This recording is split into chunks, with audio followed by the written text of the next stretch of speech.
तो guys almighty guidance के YouTube channel पर आपका हार्दिक स्वागत है। तो जे&के पंचायत अकाउंट असिस्टेंट के सिलेबस में जो अलग अलग कंपोनेंट्स हैं, कंपोनेंट्स में आगे जाके टॉपिक्स और सब टॉपिक्स हैं गाइज, सब हम डिटेल में धीरे धीरे देखते जा रहे हैं। तो इस वीडियो में हम देखेंगे पार्टनरशिप अकाउंट्स के पार्ट थर्ड को, यानी इससे पहले जो है पार्ट 2 हो चुके हुए हैं, पार्ट 1 और पार्ट 2। अगर आपने वो नहीं देखे हुए हैं तो guys I assure you that you will not be able to understand this proper video.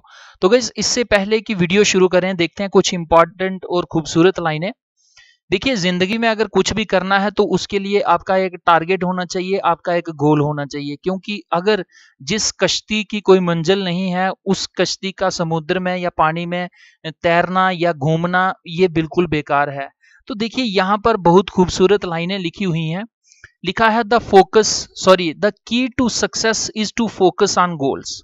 The key to success is to focus on goals not obstacles. तो गाइज आई थिंक कि अगर आप इस एग्जाम की तैयारी कर रहे हैं, मिनिमम आप ग्रेजुएट होंगे।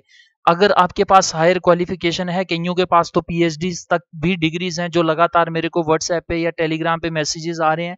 काफी सारे ऐसे भी मैसेजेस आ रहे हैं कि लोगों के पास हायर क्वालिफिकेशन है, इतनी जितनी कि मेरे पास जो है उससे भी कईयों के पास ज्यादा है, या फिर कईयों की जो एज है वो लगभग 40 टचिंग है। तो गाइज वो लोग इतनी इस कदर तक आगे हुए हैं कि हमारा लास्ट चांस है और हमें इस एग्जाम को क्लियर करने के लिए कुछ भी नहीं छोड़ना है।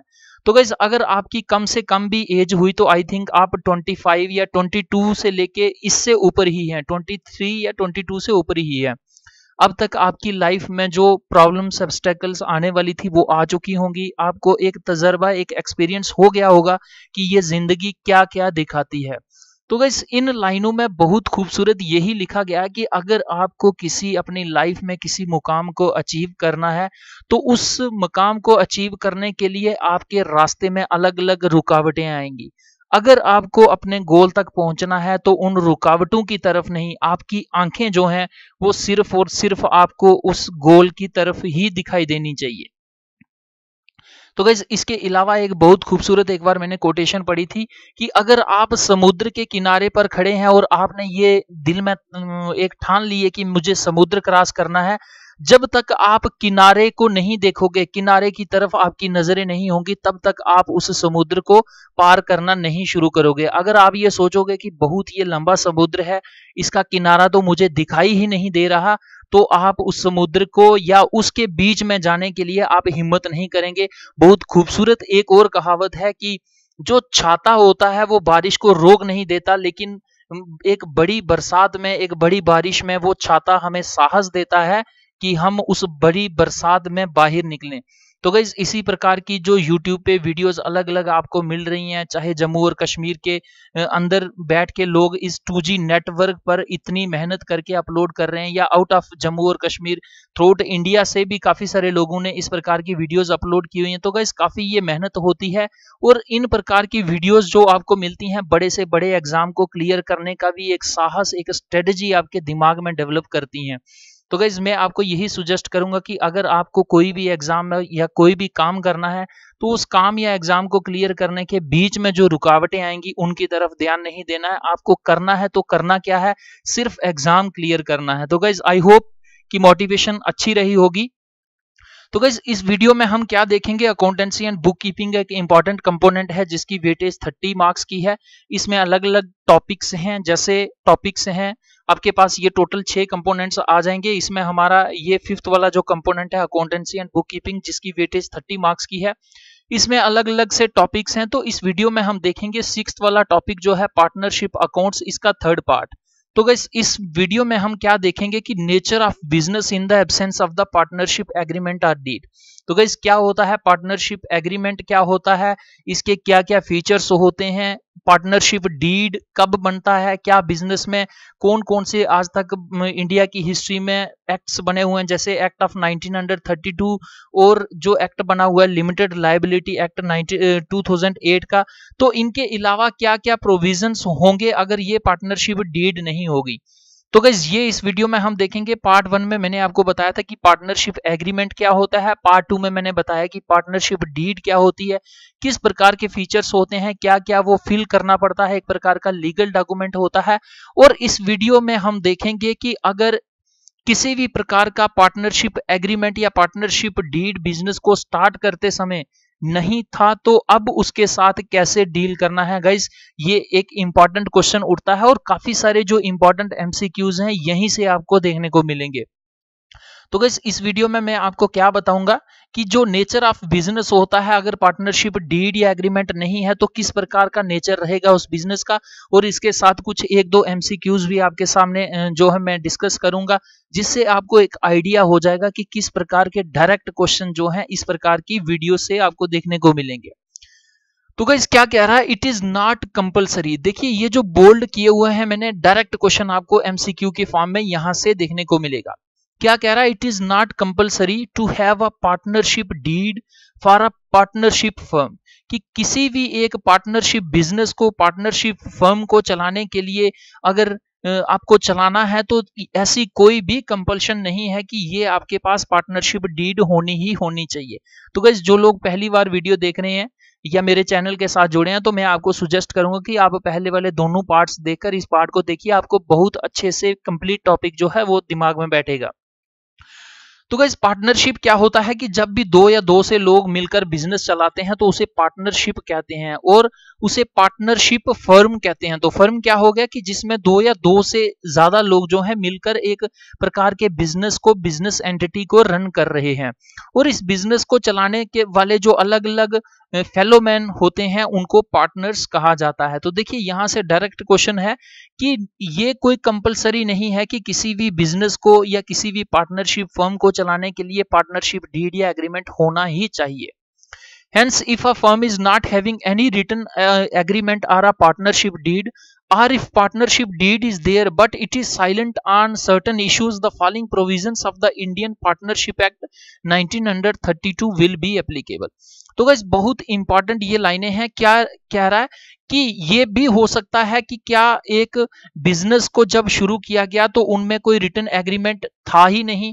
अगर उनमें रिटन एग्रीमेंट नहीं है तो भी ये प्रोविजंस जो हैं इस एक्ट के एप्लीकेबल होंगे 1932 के।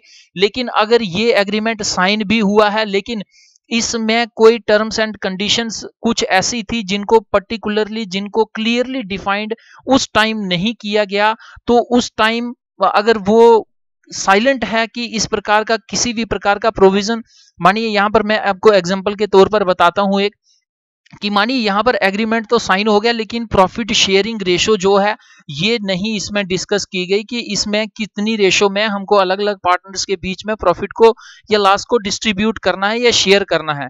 तो गाइस ऐसी सिचुएशन में क्या होगा कि ये जो कुछ प्रोविजंस हैं इंडियन पार्टनरशिप एक्ट 1932 के, ये एप्लीकेबल होंगे, और ये क्या क्या हैं ये सारे हम डिटेल में देखने वाले हैं।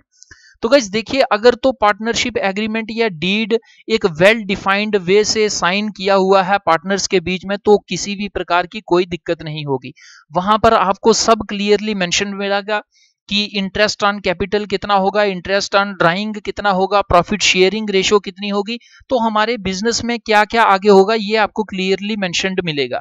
लेकिन अगर ये मेंशन्ड नहीं है, यानी किसी भी प्रकार का पार्टनरशिप एग्रीमेंट या डीड नहीं है, या है तो वो इन विषयों के ऊपर साइलेंट है, तो उस वक्त क्या होगा कि सबसे पहले हम देखेंगे कि प्रॉफिट शेयरिंग रेशियो। तो गाइस अगर किसी भी प्रकार का पार्टनरशिप एग्रीमेंट या डीड नहीं है, तो जो अलग अलग पार्टनर्स हैं उनके बीच में अगर बिजनेस में, फर्म में किसी भी प्रकार का प्रॉफिट होता है या नुकसान होता है, वो it would be shared equally among partners.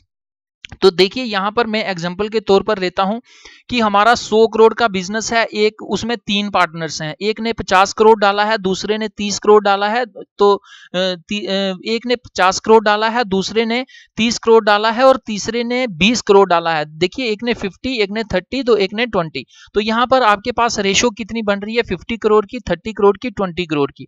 लेकिन अगर उनमें एग्रीमेंट साइन है तो वो उसी टाइप से जो है ये प्रॉफिट का शेयरिंग होगा। अगर नहीं साइन है तो मानिए ये बिजनेस 1 साल के बाद 30 करोड़ का बेनिफिट या प्रॉफिट कमाता है, तो ये 10-10 करोड़ जो है इक्वली इनमें तीनों में शेयर किया जाएगा, क्योंकि इसमें कोई किसी भी प्रकार का एग्रीमेंट नहीं है। इस सिचुएशन में जिसने 50 करोड़ लगाया हुआ या ज्यादा कैपिटल लगाया हुआ, ये क्लेम नहीं कर सकता कि मैंने ज्यादा पैसा लगाया और मुझे यहां पर मेरी रेशो जो है प्रॉफिट की ये ज्यादा होनी चाहिए। तो गाइस बहुत क्लियर शब्दों में लिखा गया है कि जो प्रॉफिट शेयरिंग रेशो होगी in the absence of any partnership agreement or deed, it would be shared equally among the partners. तो गाइज आई होप कि आपको ये बहुत अच्छे से समझ आ रहा होगा। इसके बाद क्या कह रहा है, interest on capital, no interest on capital would be allowed to partners. तो गाइज अगर तो रिटन एग्रीमेंट या डीड है उसमें जितना मेंशन्ड है फिर तो कैपिटल पर आपको इंटरेस्ट मिल सकता है, लेकिन अगर ये एब्सेंट है, पार्टनरशिप एग्रीमेंट और डीड नहीं है, तो किसी भी प्रकार का कैपिटल के ऊपर इंटरेस्ट नहीं मिलेगा। If there is an agreement to allow interest on capital, it is to be allowed only in case of profits। तो अगर ऐसा कभी प्रोविजन है भी है उसमें कि कैपिटल के ऊपर प्रॉफिट मिलेगा, तो वो प्रॉफिट तब भी मिल सकता है या इंटरेस्ट तभी मिल सकता है जब वो बिजनेस जो है वो प्रॉफिट कमा रहा हो। तो गाइस यहां पर मैं एक एग्जांपल के तौर पर आपको क्लियर कर दूं कि मानिए 3 पार्टनर हैं, एक ने 50 करोड़ लगाया, एक ने 30 करोड़ लगाया, एक ने 20 करोड़ लगाया। तो 50 करोड़ वाला कहता है कि मैं यहां पर ये जो 50 करोड़ लगा रहा हूं इस पे मैं कुछ इंटरेस्ट लूंगा, 5% या 6% इतना लूंगा अगर ये बिजनेस प्रॉफिट कमाता है, या नहीं भी कमाता है तो इससे इसके कहने की भी जरूरत नहीं है, ये ऑटोमेटिकली पार्टनरशिप एग्रीमेंट डीड ये कह रहा है कि एग्रीमेंट के बिना अगर प्रॉफिट कमाता है बिजनेस तो उसको जिसने कैपिटल लगाया हुआ या जैसा भी एग्री टर्म्स एंड कंडीशंस होंगी उसको इंटरेस्ट मिल सकता है, otherwise there is no possibility of any interest. तो गाइस काफी इंपॉर्टेंट ये पॉइंट्स हैं, आपको डायरेक्ट एमसीक्यूज यहां से देखने को मिलेंगे। कह रहा है इंटरेस्ट ऑन ड्राइंग्स, तो गाइस थर्ड काफी इंपॉर्टेंट एक कंडीशन है। तो यहां पर देखिए no interest on drawings would be charged from the partners. तो गाइस ड्राइंग्स क्या होता है, मैंने आपको फिर से यहां पर बता रहा हूं एक ही एग्जांपल कि एक ने 50 करोड़ लगाया, एक ने 30 करोड़ लगाया, एक ने 20 करोड़ लगाया। जिसने 50 करोड़ लगाया उसकी फैमिली में कोई दिक्कत बन जाती है तो वो मानिए कि वो उस बिजनेस से 10 करोड़ वापस ले लेता है। तो 10 करोड़ वापस लेने से जो वापस वो पैसा ले रहा है किसी भी प्रकार का उसे इंटरेस्ट नहीं पे करना पड़ेगा उस बिजनेस फर्म में। ये तब पॉसिबल है जब पार्टनरशिप एग्रीमेंट और डीड साइंड नहीं है। अगर साइंड है तो उसमें पर्टिकुलरली ये मेंशन्ड होगा कि ड्राइंग के ऊपर इंटरेस्ट कितना लगेगा। तो गाइस आई होप कि आपको ये पॉइंट्स अच्छे से क्लियर हो रहे हैं। तो देखते हैं नेक्स्ट इंपॉर्टेंट पॉइंट, कह रहा सैलरी। तो गाइस मैंने आपको पिछली वीडियो में बताया था कि अगर पार्टनरशिप एग्रीमेंट या डीड साइंड है तो उसमें पर्टिकुलरली मेंशन्ड होगा कि कितनी सैलरी या कमीशन जो है अलग अलग पार्टनर्स को दिया जाएगा, लेकिन यहां पर आपको किसी भी प्रकार की सैलरी या कमीशन नहीं मिलेगी। It is to be allowed to any partner. ये कब नहीं मिलेगी, जब पार्टनरशिप एग्रीमेंट या डीड साइन नहीं है। तो गाइस बहुत खूबसूरत लिखा है, क्या लिखा है, सैलरी नो सैलरी और commission is to be allowed to partners, कि जितने भी पार्टनर्स हैं चाहे एक पार्टनर बिजनेस में ज्यादा टाइम दे रहा, दूसरा कम दे रहा, तीसरा बिल्कुल नहीं दे रहा, लेकिन जो ज्यादा दे रहा वो सैलरी या कमीशन को क्लेम नहीं कर सकता। ये पार्टनरशिप एग्रीमेंट पार्टनरशिप जो एक्ट है 1932 इसके इंपॉर्टेंट प्रोविजंस हैं। अगर वो क्लेम करता भी है तो लीगली जो है ये चैलेंज हो सकता है। तो गाइस इसके बाद नेक्स्ट काफी इंपॉर्टेंट पॉइंट है, ये कह रहा है interest on loan. If a partner has provided any loan to the firm he would be paid interest at the rate 6% per annum। तो गाइस यहां पर मैंने आपको बताया कि एक बिजनेसमैन के पास ज्यादा, एक पार्टनर के पास काफी वेल्थ है, उसने 50 करोड़ लगाया, दूसरे ने 30 करोड़ लगाया, तो तीसरे ने 20 करोड़ लगाया। मानिए 2 साल के बाद बिजनेस चलता चलता ये थोड़ा इसकी ग्रोथ जो है वो इतनी अच्छे से नहीं होती, तो क्या ये तीनों डिसाइड करते हैं कि जिसके पास ज्यादा पैसा है वो थोड़ा सा यहां पर इस बिजनेस में लोन देगा ताकि ये बिजनेस और अच्छे से ग्रोथ करे। तो ऐसी कंडीशन में अगर कोई भी पार्टनर एक कैपिटल जो इनिशियली इन्वेस्ट की हुई है उससे अलग हटकर किसी प्रकार का लोन उस बिजनेस उस फर्म में देता है तो उसे एक जो इंटरेस्ट रेट मिलेगा ये फिक्स्ड है। ये कितना मिलेगा, 6% पर एनम मिलेगा, ये एनुअली मिलेगा, ये मंथली नहीं मिलेगा। तो गाइस काफी इंपॉर्टेंट है कि जो इंटरेस्ट ऑन लोन है यानी जो इनिशियली कैपिटल उसने बिजनेस में इन्वेस्ट की हुई है उसके अलावा अगर कोई वो पैसा देता है तो वो उसका लोन कंसीडर किया जाएगा और इस लोन के ऊपर उसे 6% पर एनम के हिसाब से इंटरेस्ट रेट मिलेगा। तो गाइस नेक्स्ट कह रहा है admission of a new partner, की मानिए 3 पार्टनर हैं एक बिजनेस में चल रहे, तो नए पार्टनर को आप तब ऐड कर सकते हैं जब जितने भी जो पार्टनर्स हैं ऑलरेडी उस बिजनेस में उनकी कंसेंट हो। कह रहा है admission of a new partner can be admitted only with the consent of majority of the existing partners. तो गाइस यहाँ पर मैं 3 पार्टनर्स की बात कर रहा हूं। मानिए एक फर्म चल रही है, उसमें 40 पार्टनर्स हैं, तो 40 में लगभग जो है आपके 3/4 यानी 30 या 30 से ज्यादा पार्टनर्स, यानी मेजॉरिटी में अगर पार्टनर्स ये कहते हैं कि हमें एक पार्टनर ये भी ऐड करना है, ये हमारे बिजनेस या फर्म के बिजनेस के लिए अच्छा रहेगा, then that person can be included. तो गाइस काफी इंपॉर्टेंट ये है। तो नेक्स्ट प्रोविजन क्या रहा है, right to participate in the business. Each partner has a right to participate in the proceedings of the business. तो गाइज मानिए बिजनेस में कितने भी पार्टनर्स हैं, वो सारे पार्टनर्स जो हैं अपनी फर्म के बिजनेस में पार्टिसिपेट कर सकते हैं। आप किसी भी पार्टनर को इससे वंचित नहीं रख सकते। काफी इंपॉर्टेंट ये प्रोविजन है इंडियन पार्टनरशिप एक्ट ऑफ 1932 का। तो गाइज देखते हैं नेक्स्ट काफी इंपॉर्टेंट प्रोविजन। कह रहा है inspection of the accounts of the firm. Inspection of the accounts of the firm. Each partner has the right to inspect the accounts of the firm and can have a copy of the same। तो guys काफी important ये provision है कि जितने भी partners हैं, ये ऐसा नहीं होगा कि मानिए 3 पार्टनर हैं तो 2 के बीच में आपस में ज्यादा गांठ साठ बनी हुई है और तीसरे को वो बिल्कुल भी कुछ नहीं बता रहे हैं, तो वो लीगली वहां पर इंस्पेक्ट कर सकता है फर्म के डॉक्यूमेंट्स को। अगर उसे किसी भी प्रकार की दिक्कत होती है तो वो कोर्ट में जा सकता है या उसे लीगली चैलेंज कर सकता है। तो गाइस इन्हीं सारे डिस्प्यूट्स को अवॉइड करने के लिए ही एक प्रकार का रिटन एग्रीमेंट जो है, जो मैंडेटरी है हमारा लिमिटेड लायबिलिटी पार्टनरशिप एक्ट 2008 के अंडर, इसीलिए उसको यहाँ पर मैंडेटरी किया गया है। तो गाइस देखिए यहाँ पर काफी इंपॉर्टेंट चीज है कि आप लीगली इंट्रोस्पेक्ट कर सकते हैं, इंस्पेक्ट कर सकते हैं बिजनेस, उस फर्म के बिजनेस को, और अगर आपको किसी प्रकार का डाउट है तो आप एक फोटो कॉपी भी उसकी रख सकते हैं अपने पास। गाइस क्या कह रहा है, any of the above provisions can be changed by the partners after an agreement. तो गाइस मानिए कि एग्रीमेंट किसी भी प्रकार का साइन नहीं हुआ था जब बिजनेस स्टार्ट हुआ था, लेकिन अगर कोई डिस्प्यूट बनता है या जितने भी प्रोविजंस अभी हमने डिस्कस किए हैं इनको चेंज किया जा सकता है, इनके प्रोविजंस चेंज किए जा सकते हैं। लेकिन कब चेंज किए जा सकते हैं, जब एक रिटन एग्रीमेंट या ये पार्टनरशिप एग्रीमेंट जितने भी जो पार्टनर्स होंगे उनके बीच में एक एग्रीड टर्म एंड कंडीशंस बनेंगी। तो गाइस केवल इतना ही है, काफी टेक्निकल पॉइंट्स हैं, आपको कैसे भी है जैसे भी है याद रखना है, लेकिन direct question I personally guarantee you that some of the important questions have been taken shall be get taken from this video। तो गाइस देखते हैं नेक्स्ट इंपॉर्टेंट। तो गाइस यहाँ पर आपको मैं बता दूं कि ये जो 1-2 MCQs इस वीडियो में आपको देखने को मिल रहे हैं, तो ये नेक्स्ट जो भी आप एग्जाम देंगे अगर उसमें अकाउंटेंसी एंड बुक कीपिंग का चैप्टर है, ये कंपोनेंट है, then you shall get a direct question from such types of questions. तो गाइस क्वेश्चन क्या कह रहा है, if there is no partnership agreement or deed, ध्यान से पढ़िए, if there is no partnership agreement or deed the provisions of dash are applicable। कि अगर कोई भी पार्टनरशिप एग्रीमेंट या डीड नहीं है किसी भी फर्म के बिजनेस में, तब किसके प्रोविजंस जो हैं वो एप्लीकेबल होंगे, इंडियन पार्टनरशिप एक्ट ऑफ 1932 के, कंपनीज एक्ट 1956 के, लिमिटेड लायबिलिटी पार्टनरशिप एक्ट 2008 के, या हिंदू लॉ के। तो गाइस काफी इंपॉर्टेंट ये एक्ट्स भी हैं, लेकिन क्वेश्चन जो है ये काफी ज्यादा इंपॉर्टेंट है, तो डायरेक्ट क्वेश्चन ऐसा एग्जाम में देखने को मिलेगा। तो गाइस इसका क्या आंसर होगा, इंडियन पार्टनरशिप एक्ट 1932। अब देखते हैं, let us see the explanation.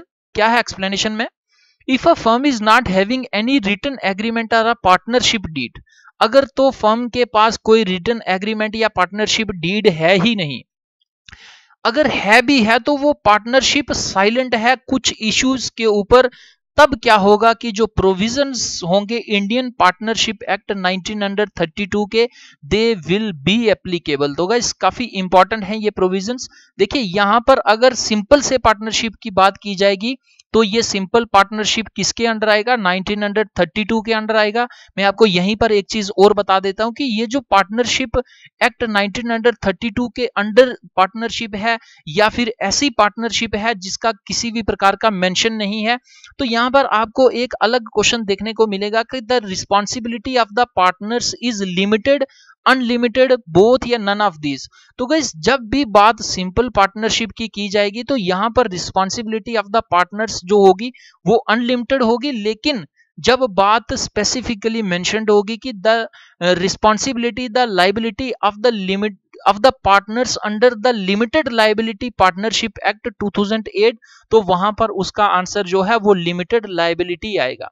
तो गाइस ये काफी ज्यादा इंपॉर्टेंट है। तो आपको डायरेक्ट क्वेश्चन देखने को यहां मिल रहा है कि अगर पार्टनरशिप एग्रीमेंट या डीड साइन नहीं है तो उसके तुरंत बाद जो है प्रोविजंस किसके लागू हो सकते हैं, किसके होंगे, इंडियन पार्टनरशिप एक्ट 1932 के। तो गाइस देखते हैं नेक्स्ट, काफी इंपॉर्टेंट क्वेश्चन है ये भी।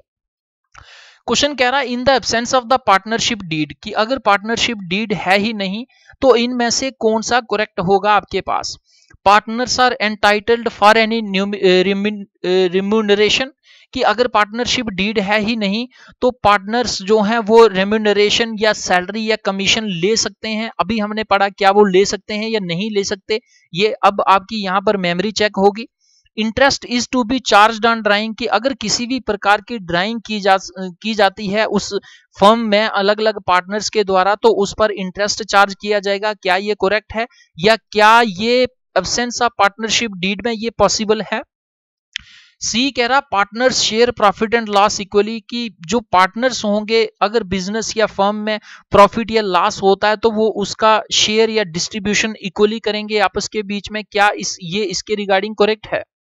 डी कह रहा partners are entitled to any interest on their capital balances, कि जो पार्टनर्स होंगे उन्होंने जो कैपिटल इन्वेस्ट किया होगा बिजनेस में उस पर उन्हें इंटरेस्ट मिलेगा। तो गाइस ये चारों स्टेटमेंट्स हैं आपके पास, इन चारों स्टेटमेंट्स में से एक ही करेक्ट होगा, और वो करेक्ट क्या होगा, in the absence of partnership deed इसका आंसर क्या होगा, partners share profit and loss equally. तो गाइज मैंने आपको पिछले अभी काफी ज्यादा डिटेल में बता दिया है सारी कंडीशंस। तो क्या होगा, all partners will divide profit and loss equally. तो गाइज इसके अलावा क्या क्या प्रोविजंस होंगे ये भी मैं इन शॉर्ट यहाँ पे आपको रिकैप करवा देता हूँ।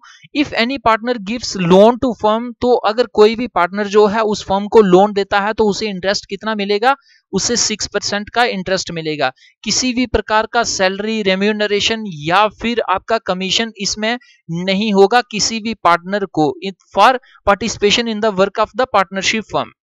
किसी भी प्रकार का इंटरेस्ट जो है वो पार्टनर्स की जो कैपिटल होगी बिजनेस के बीच में या बिजनेस में किसी भी प्रकार का इंटरेस्ट उनको वहां पर नहीं मिलेगा। Partnership firm will not take interest on his given amount in the form of drawing to any partner, कि अगर कोई भी पार्टनर किसी भी प्रकार की अपनी कैपिटल में से कुछ ड्राइंग उठाता है तो किसी भी प्रकार का उसे इंटरेस्ट पे नहीं करना होगा। तो गाइस आई होप कि आपको ये कंसेप्ट जो है कि अगर पार्टनरशिप एग्रीमेंट या डीड बिजनेस में ना हो तो बिजनेस किस तरीके से लीगली चलाया जाता है ये आपको काफी अच्छे से समझ आ गया हो। तो गाइस आपको ये वीडियो कैसे लगी आप जरूर कमेंट बॉक्स में कमेंट करके बताएं। अगर ये वीडियो आपको अच्छी लगती है तो आप इसे जरूर लाइक करें। अगर अभी भी आपको किसी प्रकार का डाउट कंफ्यूजन या आपकी कोई क्वेरी है तो गाइस आपके पास बहुत सारे रास्ते हैं। आप कमेंट बॉक्स में कमेंट कर सकते हैं, आप almightyguidance@gmail.com यहाँ पर मेल कर सकते हैं और इस व्हाट्सएप नंबर की भी हेल्प ले सकते हैं। अगर आप नीडी हैं तो दूसरे भी नीडी हैं, दूर दराज के बच्चे जो हैं, गरीब बच्चे जो हैं उनको भी जरूरत है इसी प्रकार की वीडियोस की, पीडीएफ्स की। तो गाइस आपको क्या करना है कि ज्यादा से ज्यादा लोगों तक इसको शेयर करना है और खुद क्या करना है, इस YouTube चैनल को या जिस भी YouTube चैनल को आप देखते हैं उसकी बेटरमेंट के लिए, उसके प्रोत्साहन के लिए आप उसे उनकी वीडियोस को लाइक करें, उनको सब्सक्राइब करने के बाद रिंग बेल आइकन पर ऑल पर क्लिक करें ताकि जो भी YouTube पर वीडियो अपलोड की जाए उसका एक नोटिफिकेशन जो है आपके मैसेज लैपटॉप पर, मोबाइल पर या पीसी पर एक अलर्ट के रूप में आ जाए। तो गाइस फेसबुक पर भी काफी सारी इंफॉर्मेशन जो है वो शेयर की जाती है, आप यहाँ पर भी हमारे साथ जुड़ सकते हैं। लेकिन गाइस मैं मोस्ट इंपॉर्टेंट थिंग आपको यहाँ बता दूं कि आप टेलीग्राम को ज्वाइन करें। इसका ये बेनिफिट होगा कि हर एक वीडियो का पीडीएफ जो है आपको फ्री ऑफ कॉस्ट यहाँ पर मिलेगा और इसके अलावा हमारा एक क्विज डिस्कशन चलता रहता है, इसमें बोर्ड क्विज या काफी सारे पार्टिसिपेंट्स हैं, उसमें भी आप यहाँ पार्टिसिपेशन अपना देख सकते हैं। उसके लिए आपको करना क्या है कि सिंपली आप यहाँ पर टेक्स्ट करिए, एक मैसेज करिए और मैं आपको लिंक भेजूंगा तो आप इसे ज्वाइन कर सकते हैं।